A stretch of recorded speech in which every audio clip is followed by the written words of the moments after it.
Isn't it true? We've always referred to sales success as how many we've closed. I'm convinced it's about how many we've opened. I mean, especially in our business, health coaching. It's not about closing. It's about opening a new relationship, opening them up to new opportunities, opening up their hearts to new choices, and their heads to a new universe of eating and living. So I'm convinced that if we adapt this concept of opening a sale versus closing it, and using that term to measure our sales success, we're going to have more success overall. I've put together a series of 7 great tips I hope will convince you not to close the sale, but to open the sale. The way to do this is to believe it, is to believe in the concept of opening versus closing. And the way to believe it is to think it, to adapt it, to make it your own in your heart and your head, that you're here to open sales, open opportunities, open relationships. So you need to think about it. And we need to say it too. And that's not so easy, because when you're reporting into friends or colleagues about your sales success, it's so easy to say how many sales you've closed. But why don't we try saying how many sales we've opened? It'll put a whole different spin on it, and we'll never look at it the same way again, I promise you.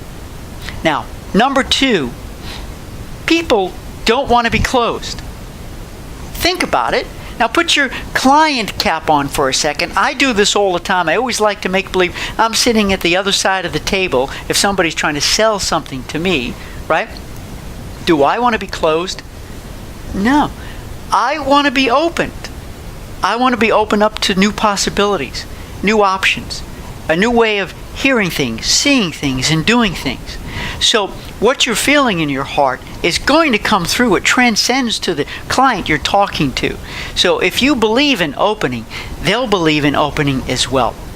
So realize they don't want to be closed, that they want the open too. Tip number 3, it's not a sprint to the finish line. A lot of times when we use the word close, we feel like we have to race to get there, that we're being timed, or that it's okay to set up goals for ourselves, but we push ourselves really hard to get that sale closed. But if we don't think of it as closing, if we think of it as opening up these new opportunities for ourselves and for our client, then really, shouldn't our client set the pace? Let them set the pace. And when they're ready to say, yes, I want your help, I need your help, be my health coach, they will. And you'll find, if you're already doing sales, you probably are, that everybody moves at their own pace. So adapt to their pace.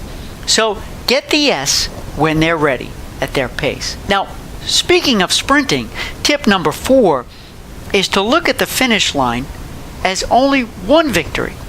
See, when they say yes, that's the next in a series of victories. Just getting them to talk about having a health coach is one victory. The next victory is actually getting to say yes to the 6-month program. But once that finish line is crossed, you're not done, you're not over. Why? Because that finish line also represents the beginning line. It's the starting line. So the finish line is the same as the starting line.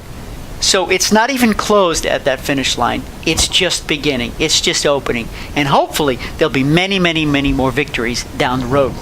Number 5, don't close the sale before the sale. Now, I'm really using the word close, meaning ending the sale, which means that the client never calls back, never returns our calls, or just plain old says no early in the process. It may not be because they're not ready for a health coach or don't want a health coach. It could be something that we didn't do. You see, when we meet a client and we make a promise that we're going to follow up with an email, or follow up with a phone call, or mail something, and we don't, or even if we're late with that call or follow-up, we've lost integrity in their eyes. That will help to close the sale, to end it, to void it, to convince them we're not the right health coach for them, let alone the 6-month program. So we have to be really careful not to close the sale even before they say yes. Of course, the biggest tip here is to follow up on all of our promises. We need to be on time every time. And if we're going to be late, that's okay. But give them a call and let them know that you need a little more time. They'll understand. Tip number 6. Don't close the sale right after the sale. Okay, you're saying, but Stuart, they've said yes. They've committed to the 6-month program. They've deposited. We're good to go. How can I possibly close the sale here? Well, what I mean is that you have an opportunity here to either look like a hero, a star, a celebrity, and to really build the relationship up, or to sink down a couple of notches, because after they've given you that check, but before they've started the program, there's that period of uncertainty. Maybe buyer's remorse, but they're certainly anxious. Now, anxious is a combination of anxiety and excitement. So here's a great tip, which is thank them and validate they've made the right choice. Even if you leave a message on their voicemail. Emails, not so sure. I think they're overused and abused these days, don't you? So that phone call or that postcard saying, thank you so much for choosing me to be your health coach. I can't wait to start. You're thanking and you're validating, rather than closing an opportunity to build a relationship. Tip number 7, don't close the sale after the 6-month program. You may be doing fantastic up to this point, keeping the sale open at every level, building, nurturing the relationship. But then when the 6-month program is over, you forget about them. You ignore them, and they disappear. And you wonder why you never hear from them, when really, they need to hear from us, always.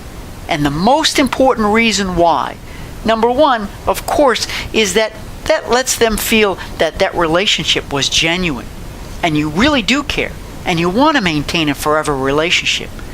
But also, you'll never get the referrals if you don't keep that relationship open forever. Keep it open, stay open for referrals, and ask for those referrals as well. I was at a conference once, and an executive at a cruise line stood up and she said, customers are not born with the referral gene. What she is saying is, we need to be the ones to encourage, to ask, to go get those referrals. And we're not going to get referrals from people who we're not keeping in touch with and keeping the relationship open forever. Also, think how much easier it is to bring in a client to open a new sale from somebody who's been referred to us versus somebody who doesn't know us. When you meet somebody for the first time and they don't know you, what are you selling? You're selling 2 things. You're selling yourself first, and then you're selling the product or service, which in our case is the 6-month program.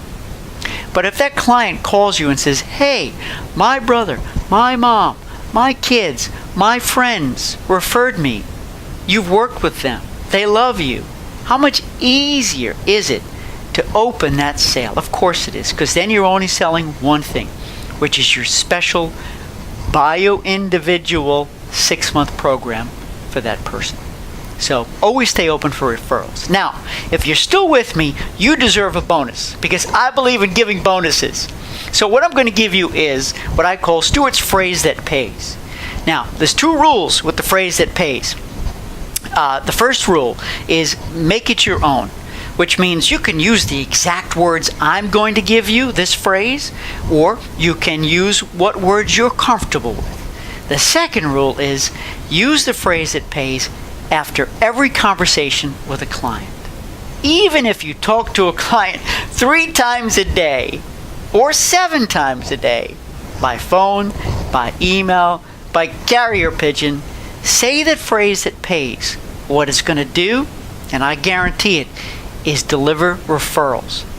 Is to deliver those referrals by constantly and gently thanking them, showing gratitude, and seeking referrals. So here it is. Jot this down. Thank you for making me your health coach. I'm grateful to be on your team. Do you have any friends or family who may want to have a conversation? That's it. Nice and simple. It's 2 sentences and 1 question. And here's the thing. 9 out of 10 times, a client may say, no, I can't think of anybody, but I'll let you know. And that one time, they're going to say yes. As a matter of fact, why don't you call my friend? Call my parents. Or maybe we can bring you into our school. The kids told me this is a big subject lately. Or I'm part of the library program. Would you like to come in as a speaker? So remember, they're not born there with the referral gene. We have to ask it. And it's a great way to ask it through showing gratitude as well. Let me give you a quick recap of all 7 points plus the bonus. Don't close the sale. Number 1, believe it, think it, and say it. Number 2, realize they wanted opening too. Number 3, get the yes at their pace. Number 4, the finish line is the new starting line. Number 5, keep your follow-up promises. Number 6, thank and validate. Number 7, stay open always for referrals. And number 8, use the phrase that pays. The late great Zig Ziglar said, "Success and happiness are not matters of chance, but of choice." You have chosen to transform the world, one person at a time, one choice at a time. May you achieve the success and happiness you desire. I'm Stuart Cohen.